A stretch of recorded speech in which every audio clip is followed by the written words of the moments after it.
Peut-être que tu vis ces défis-là. Tu t'emmerdes vraiment dans ta job. T'aimerais lancer ton entreprise, mais t'as pas d'idée de génie, puis tu sais pas trop comment t'y prendre.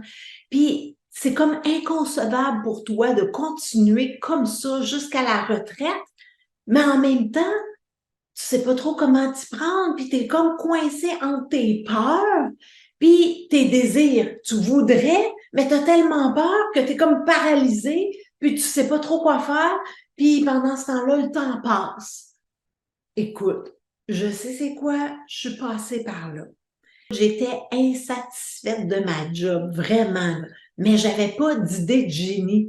Je sentais que j'avais plein de potentiel, mais justement, c'était juste ça, du potentiel. On l'utilisait pas à ma job, puis je m'emmerdais.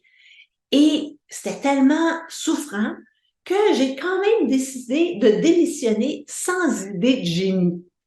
Et là, j'ai été au Cirque du Soleil et les ressources humaines se sont réveillées, puis ils m'ont parlé d'un autre job à l'intérieur du cirque. Alors, je l'ai accepté, mais finalement, c'était pas plus à la hauteur de mes attentes. Et puis là, j'ai changé encore de travail au sein du cirque et finalement, je m'emmerdais encore royalement. Je n'étais pas plus heureuse, je sentais pas qu'on développait mon potentiel, je m'emmerdais. Peut-être que tu es comme ça, toi aussi. C'est long, longtemps. Je te comprends. Et là, j'avais beau en parler à plein de monde. C'était pas très constructif, mon affaire. Je restais insatisfaite, mais dans le fond, je faisais juste chialer. Et je compensais en faisant énormément de sport parce que j'avais besoin de me réaliser comme personne. Puis je me réalisais pas au travail. Donc, il fallait que je me réalise quelque part. Alors, je faisais du sport comme une folle. Je faisais des tournois de squash, je grimpais, je faisais plein d'affaires pour compenser. Et là, un beau matin, en 2011, je me suis réveillée avec un appel très fort. Ça me dit, il faut que tu démissionnes. Et là, je sentais que c'était vraiment très fort. Est-ce que j'avais moins peur? Non. Mais je sentais que si je ne le faisais pas, j'étais pour être gravement malade. Alors, j'étais devant vraiment le choix. Ou je reste au cirque, dans mes belles conditions, salaire payant, des collègues le fun, des conditions agréables, et je vérifie si je vais avoir le cancer. Ou j'affronte mes peurs et mes doutes et je suis mon élan intérieur, même si j'ai pas d'idée de génie, et je démissionne. J'ai choisi cette avenue-là. Et depuis 2011, je suis travailleuse autonome et je suis vraiment contente. C'est quoi qui a fait la différence?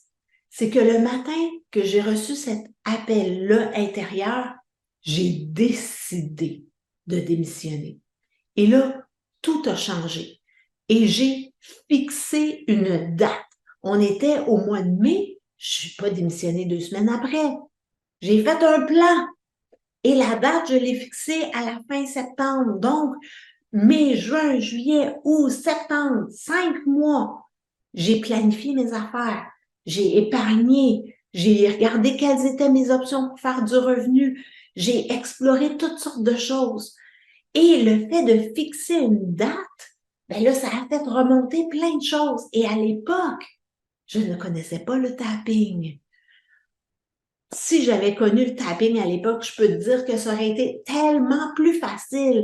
Mais là, je t'encourage, fixe une date. T'es pas obligé que ce soit demain matin. Ça peut être dans un an. Mais décide, fixe une date. Et c'est ça qui va faire remonter qu'est-ce qui t'empêche de passer à l'action. Et avec le tapping, tu vas pouvoir justement nettoyer tout ça, passer à l'action. Et vraiment, je t'encourage à le faire parce que je suis tellement plus heureuse depuis. Je décide de mon horaire, je vis très bien mon entreprise. Écoute, j'ai du plaisir, je travaille quand je veux, je rencontre des gens formidables et on va se le dire, le travail personnel sur soi en tant qu'entrepreneur, ça n'arrête jamais. Parce qu'il y a toujours quelque chose. C'est comme, ah, là, tu veux fixer des prix, tu veux faire plus d'argent, tu veux aller faire du réseautage. Écoute, toutes les occasions sont bonnes pour faire jaillir ce qui te bloque. Et c'est une aventure formidable, vraiment. Je t'encourage à le faire et à te préparer, bien entendu. Alors, je t'invite à rester à l'affût parce que dans la prochaine vidéo, je vais te donner le conseil numéro 1 pour justement aller beaucoup plus rapidement que tous les autres entrepreneurs. Si tu le suis, tu vas avoir un pas d'avance sur tout le monde. Alors, je te dis à très bientôt.